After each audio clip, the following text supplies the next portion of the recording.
টোপা বড়ই বানাইতেছি।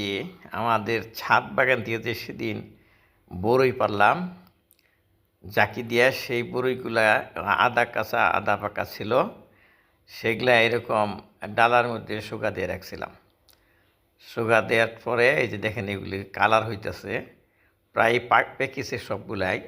পাকলে পরে এটা শুকিয়ে যাচ্ছে এবং এটা খেতে স্বাদ লাগে। ঘরে অনেক দিন রেখে রেখে খাওয়া যায়। এই যে এই কেমন দেখেন, কিছু কিছু এখনও কাঁচা আছে। এরকম টক বড়ই শুকা দিলে যখন পেকে যায় তখন বলে টোপা বড়ই। টোপা টোপা থাকে তো তাই বলে এটাকে আমাদের এলাকায় বলে টোপা বড়ই। দেখেন কী পরিমাণ টোপা বড়ি বানাইলাম। তো ওই দিন যে আমি জাকিদা গাছ থেকে বড়ি পারলাম সেটা কিন্তু এইটা আপনারা দেখেছেন। এই সেই বড়ই কিন্তু আমি শুকা দিয়ে রাখছিলাম টোপা বড়ি বানানোর জন্য। টোপা বড়ি খাবো।